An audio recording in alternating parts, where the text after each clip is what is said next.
வணக்கம் and welcome to Vidya's YouTube channel.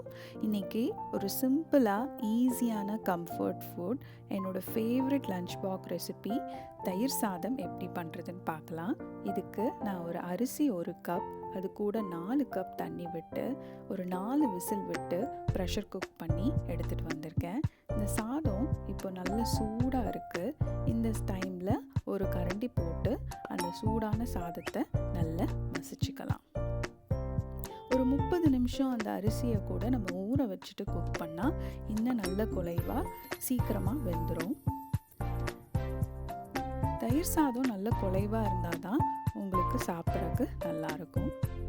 அது கூடவே ஒரு 1/4 கப் பால் ரொம்ப முக்கியம். அப்போ தான் தயிர் சாதம் சாப்பிட்றதுக்கு நல்லாயிருக்கும். ஒரு வேளை நீங்கள் லஞ்ச் பாக்ஸ்க்கு பேக் பண்ணுறதா இருந்தால் பால் ஊற்றி நல்லா பிசைஞ்சு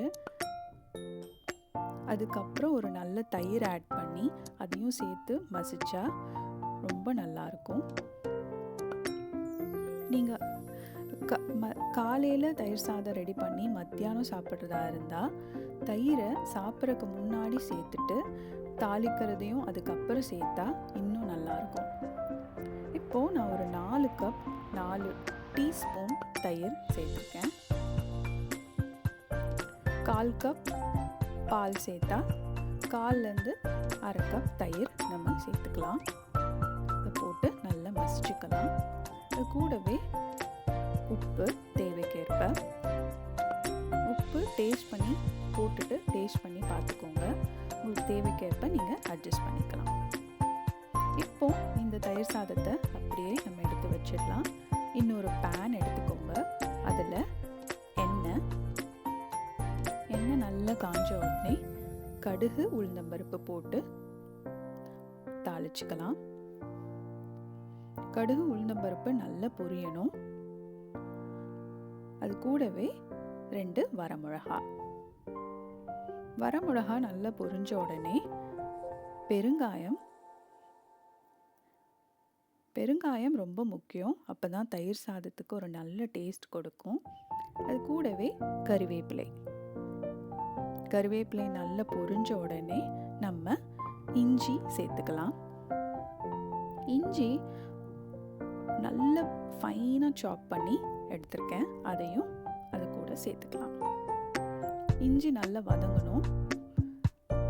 லைட் ப்ரௌன் ஆகிற வரைக்கும் வெயிட் பண்ணலாம்.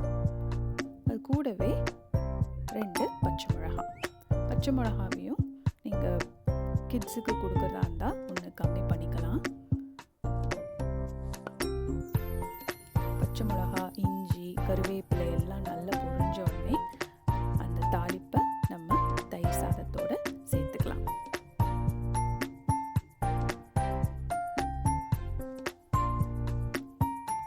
இந்த தாளிப்பும் பால், தயிர் இதெல்லாம் சேரும் போது தயிர் சாதம் ரொம்ப அருமையாக சூப்பரான டேஸ்டில் இருக்கும்.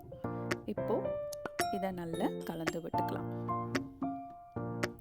பால் தான் அந்த குலைவான தயிர் சாதம் கொடுக்கும். அதனால பால் அளவான பால் சேர்த்தாதான் நமக்கு நல்ல தயிர் சாதம் கிடைக்கும். நீங்களும் இது மாதிரி தயிர் சாதம் செஞ்சு ட்ரை பண்ணி பாருங்கள். ட்ரை பண்ணிவிட்டு கமெண்ட்ஸில் சொல்லுங்கள். தேங்க்ஸ் ஃபார் வாட்சிங்.